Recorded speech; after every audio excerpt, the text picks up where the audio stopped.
Hola, hola, ¿cómo están? Espero que se encuentren súper bien. Bienvenidos a Filosofía Marietina y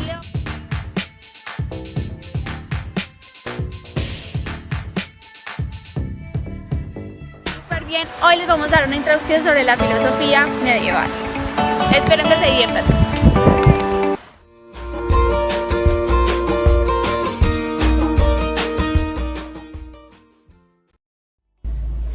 Bueno, niñas, ¿ustedes qué entienden por filosofía medieval? Y eso no es como lo que tiene que ver con la Edad Media, donde surgen un poco de vainas súper raras. Y las religiones y todo. Sí, pues la verdad tienen razón, pero yo las voy a contextualizar un poquito más.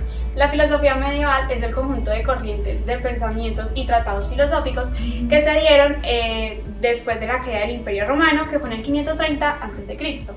y hasta el Renacimiento. ¿Yo qué dije? Sí, es el Renacimiento. Se lo podría poner en el video. Sí. Cami, pero pues yo quiero saber más sobre la filosofía medieval, qué temas se hablaban. Pues los temas que se hablaban los sabe Manuela.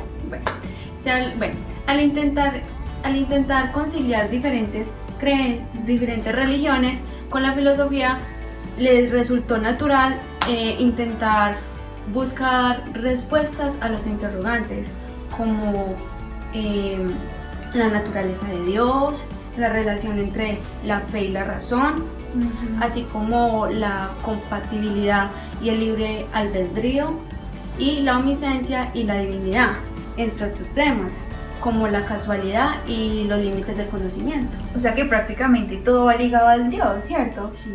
Entonces yo quiero saber qué papel importante juega Dios en la filosofía medieval. Sí. Bueno, la mayor parte de la filosofía medieval estaba centrada en demostrar la existencia de Dios como un ser, una entidad o una verdad suprema. Para eso recurrieron entonces a libros sagrados, la lógica aristotélica y también algunos argumentos ontológicos que servían como respuesta. Wow. Bueno, entonces ahora vamos a hacer como las características de la filosofía medieval. La primera es que la filosofía medieval estuvo fuertemente marcada por planteamientos del orden divino. Bueno, la segunda es que la Biblia se convirtió en la fuente principal para dar respuestas a ciertas inquietudes. Y por último, tenemos que los libros sagrados del judaísmo y del islam tuvieron también un papel muy importante para la interpretación de ciertas cuestiones religiosas. Sí, eso.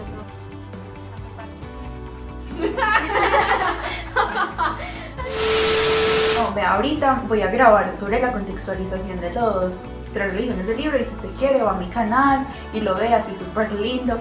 Ay, espere que ya me van a grabar. Bueno, antes de hablar sobre las tres religiones del libro, vamos a hacer una pequeña contextualización de lo que son estas.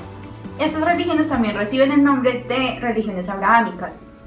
Tienen una idea común, y es que creen en la existencia de un solo Dios, es decir, un ser supremo. A esta idea se le conoce como monoteísmo.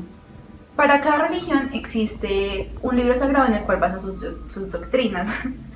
Para el judaísmo tenemos la Biblia hebrea, para el cristianismo la Biblia cristiana y para el islam el Corán.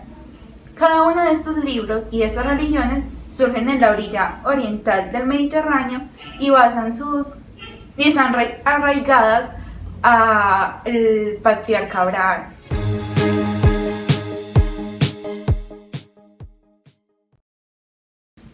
Empezaremos a hablar del judaísmo. Bueno, comencemos. El Torá es el libro sagrado del judaísmo. El Torá es el texto que contiene la ley y el patrimonio. Espere, tiene que pronunciarlo bien, es Torá.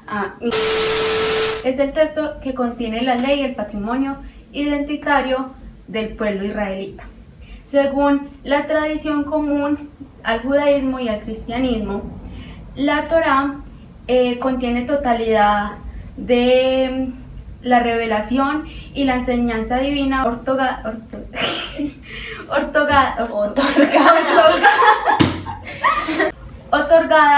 al pueblo de Israel. Comprende la ley de la escritura y la ley oral. La Torá específicamente son los 5 libros sagrados. Son los 5 libros de la Biblia, que son Génesis, Éxodo, Levítico, Números y Deuteronomio. Bueno, ahora voy a hablar sobre Abraham. Abraham nació en Ur, actualmente Irán, entre los años 19 y 18 a.C. Desde ahí, su padre los llevó a Harán, que fue una consecuencia de la alianza que hizo con Dios. Luego de allí, Abraham iba a ser enviado junto a su esposa Sara a la tierra de Canaán, donde también esto fue una orden divina. La hambruna lo llevó a recorrer muchos lugares, pero finalmente recaló en Canaán, donde Dios le prometió que esta tierra iba a ser de él y su vasta descendencia. Pero Abraham no podía concebir hijos con Sara, entonces tuvo uno de nombre Ismael con la esclava Agar. Luego Dios se le aparece a Sara y le promete que va a tener un hijo con Abraham. Pero pues Sara le descree de esto porque Abraham ya tenía 90 años. Y pues finalmente ocurrió el milagro y nació Isaac. Luego Abraham murió a los 175 años, donde lo enterraron junto a su amada, que murió unos años antes. Y él tuvo siempre una estrecha vinculación con Dios y estuvo bajo sus órdenes siempre, siendo un hombre humilde y benefactor. Bueno, los judíos es una de las religiones más antiguas, es la que revela la verdad en el Antiguo Testamento, Tanajá y la Misná, leyes judías. Bueno, los judíos o hijos de Israel creen en un solo Dios omnipotente, al cual le denominan Yahvé, quien creó el universo y también eligió a los judíos para revelarles los 10 mandamientos y los ritos del Torá, que como ya lo mencionamos es el Pentateuco para los cristianos.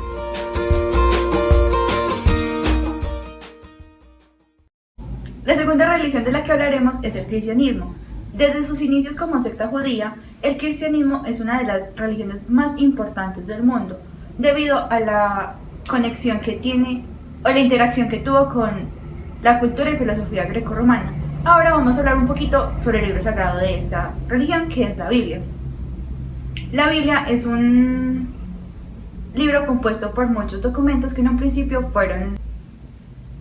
Se quedó pensando. La Biblia son recopilación de textos que a sus inicios fueron documentos separados, llamados libros, escritos primero en hebreo, arameo y griego, por un periodo muy largo. Después pasan a formar el Tanaj, conocido como el Antiguo Testamento, y por último el Nuevo Testamento, donde se pueden encontrar las cartas apostólicas y los evangelios. El Nuevo Testamento y el Antiguo Testamento forman la Biblia cristiana. Bueno, ahora los datos curiosos. Mari, ¿sabías que los lugares principales donde se dieron los hechos del Antiguo Testamento fue en Mesopotamia? Uy, no, Cami, no sabía. ¿Tú sabías que los hechos ocurridos en el Antiguo Testamento se agregan a los territorios conquistados por Alejandro Magno y en el tiempo de Jesús ocupados por el Imperio Romano? No lo sabía, pero... Y Es chévere. Uy, sí, la verdad es que sí. Y por último tenemos otra curiosidad, y es que en el Antiguo Testamento se habla sobre la historia de los hebreos y en el Nuevo Testamento se habla sobre la vida, resurrección y muerte de Jesús. Bueno, ahora vamos a hablar sobre más o menos el origen de la palabra del cristianismo y qué es, ¿cierto? Bueno, la palabra cristianismo es de origen griego, que es Christianus, y con nombre propio, que es Christos, y traducido al hebreo es el Mesías. También el origen de este término está basado en el libro del Hecho de los Apóstoles. Bueno, María, además hay que tener en cuenta que el cristianismo fue una religión monoteísta de origen judío que buscaba el reconocimiento de Jesús de Nazaret como figura central y fundador. Wow. Además, hay que tener en cuenta que sus seguidores creían que Jesús era el Hijo de Dios o el Mesías profetizando, pero Él murió por nosotros por los pecados del género humano y resucitando día después. Vale. Entre los libros sagrados del cristianismo comparten con el judaísmo el Tanaj, llamado Antiguo Testamento por los cristianos. Es por esto que el cristianismo se denomina una religión abrahámica junto al judaísmo y al islamismo. Los inicios del cristianismo datan del año 33 aproximadamente, cuando era considerado una secta judía. Después de convertirse en la religión principal del Imperio Romano, el cristianismo, en el siglo IV, el cristianismo ha influido fuertemente en la cultura occidental y en otras culturas a través del mundo.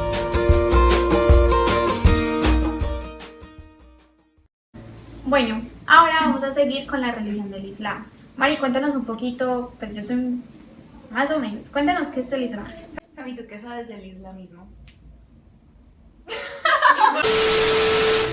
No te preocupes, yo te explico. Bueno, el Islam es una religión monoteísta abrahámica que basa su dogma de fe en el Corán, su libro sagrado. El Corán establece que no hay Dios más que Alá, no hay un solo Dios más que Alá, y que el único mensajero es su profeta Mahoma. La palabra original es Allah, que en el castellano la conocemos como Alá. Dicha palabra toma el significado de Dios. Allah se escribe en caligrafía ornamental, pues los musulmanes consideran que la palabra Dios no es apta para ellos, no es su representante. Bueno, en cualquier caso, la etimología de esta palabra remite la raíz del Elo y Elohim, término que designa a Dios en la Biblia y forma parte de numerosos nombres propios de el origen hebreo, que son Samuel, Daniel, Rafael y Miguel. Los seguidores del Islam se les denomina musulmanes. Ellos atestiguan que Mahoma es el último profeta enviado por Dios y sello de profecía. Según Osura, en el siglo XVI, 108, misericordioso, Alá es Dios, ese es Dios, y Mahoma es el profeta que recita cualquier plegaria. Bueno, ahora yo les voy a contextualizar un poquito en cómo está formado el sagrado texto del Corán, ¿cierto? Este está formado en versículos que se le denominan aleyas y en capítulos que se le llaman suras. Bueno, el Islam es una de las 3 grandes religiones del mundo y es monoteísta y surge en el año 610 después de Cristo en Arabia. Según la revelación que se le dio a Mahoma por parte del arcángel Gabriel, donde allí el profeta solía pasar muchas noches en la cueva. Y allí ya no van los musulmanes debido a que el profeta nunca volvió a esa cueva después de que recibió su misión como tal. Bueno, el Islam se inició con la predicación de Mahoma en el año 622 en la Meca, en la actual Arabia Saudita, y está dirigido por su profeta Mahoma y sus sucesores, y después del Islam se extendió rápidamente. Los eruditos islámicos definen el Islam como la sumisión a Dios o el ateísmo. Bueno, a los seguidores del Islam se les denomina musulmanes, que en el árabe los musulmitas significa el que se somete a todo. A continuación tenemos 2 datos curiosos más. Bueno, uno de los datos curiosos es los libros bíblicos se comenzaron a escribir a partir del siglo X a.C. en la corte del rey Salomón. Bueno, en los orígenes del judaísmo destacan a Abraham como el primer judío y también Yahvé lo puso a prueba a que sacrificase su hijo Isaac. Bueno, maritinos, espero que esto les haya gustado el video de hoy. No olviden suscribirse, activar la campanita de notificaciones, darle like a este video, a las publicaciones que hagamos en Instagram y seguirnos en @filosofía marietina. Bye. Muchas gracias. Hasta la próxima.